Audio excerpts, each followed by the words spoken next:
All right, guys, for the game, Tatum will be out, Eddie Pinero out, Robert Beal doubtful, Luke Gifford questionable.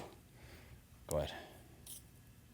Kyle, can you describe what Brandon Ayuk's status is with the team right Yeah, well, it's week to week.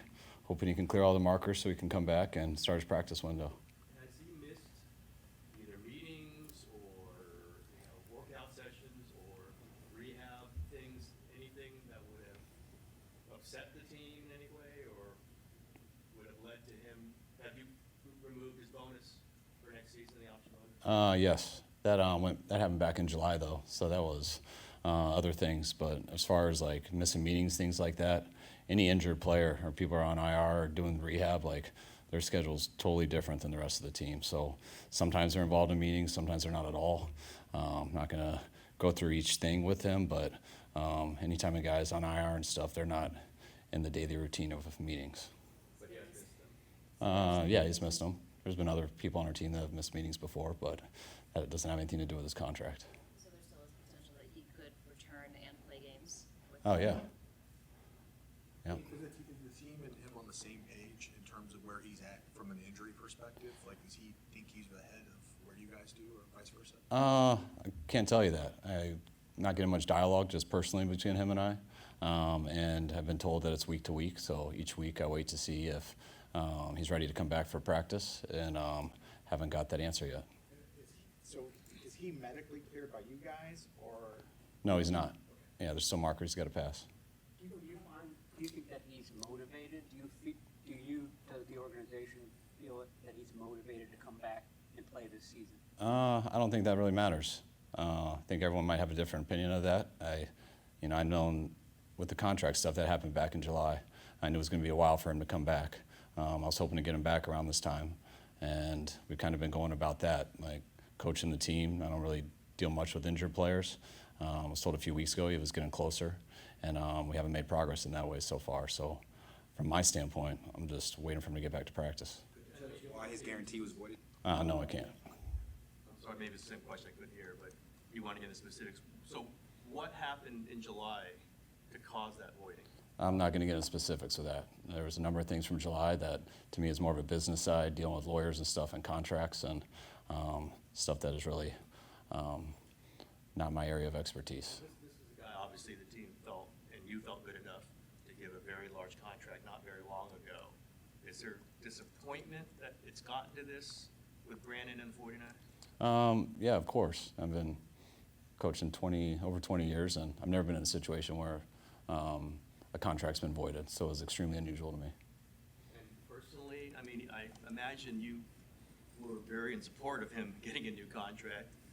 We know how weird that negotiation was, but do you feel let down by the situation? Yeah, I'm not really there yet. Like, I know everyone got a lot of information yesterday. That was information that I found out in July and kind of dealt with it then. And to me, the contract stuff and guarantees and things like that is really, it's irrelevant to my relationship with the player and my relationship with our team and what we're trying to do this year. I know I went through that stuff and talked to him a lot about it back in July. But since July, it's been all about this season and hoping he would get healthy, and he's been working to get healthy, and I've been waiting for him to come back when he's healthy. Is it realistic to expect a player to come back and play once his guarantees have been voided? I don't know. I've never been in that situation, so I really don't think about that. I just think about people coming back when they're healthy. People look at that mechanism and say it's very unlikely he would be on the team next year. How likely do you view that as a possible scenario? What happened in July, to me, in my opinion, doesn't have anything to do with the future. That had to do with circumstances that, to me, were out of a coach's hand. The best way I can explain it, when it comes to business matters and lawyers and contracts and things like that. When it comes to the future of this, I would love for BA to be here. I would love for him to get healthy and get back to really helping us out and being a part of this team. We haven't had that in a little bit, and I still hold out hope that he can get there, but he obviously hasn't gotten there yet.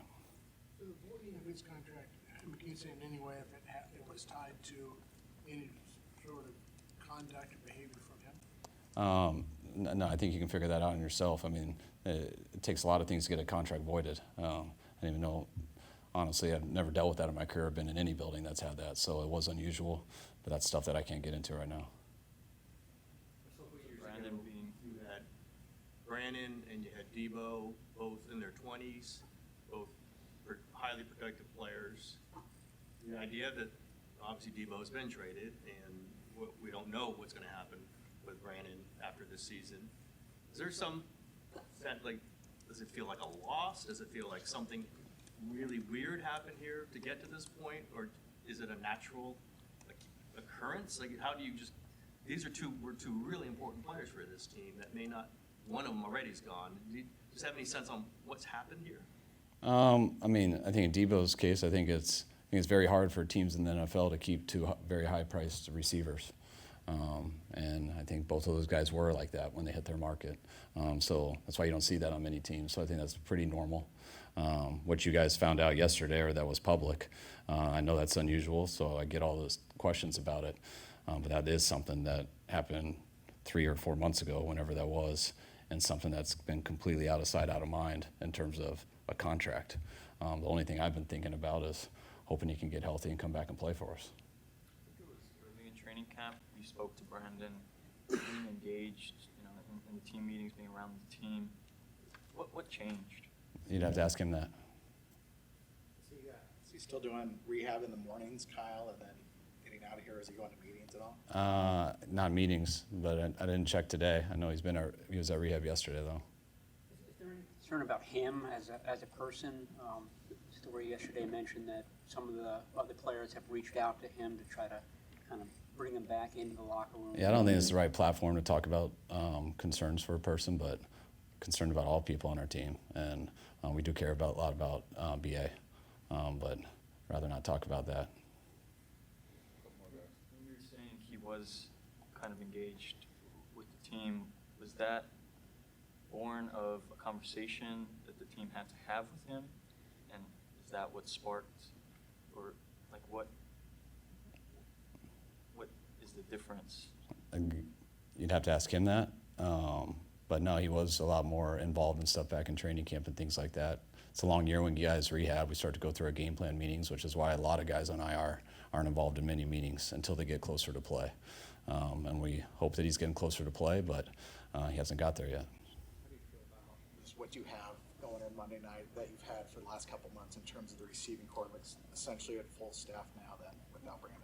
I feel real good. I think our guys have stepped it up all year.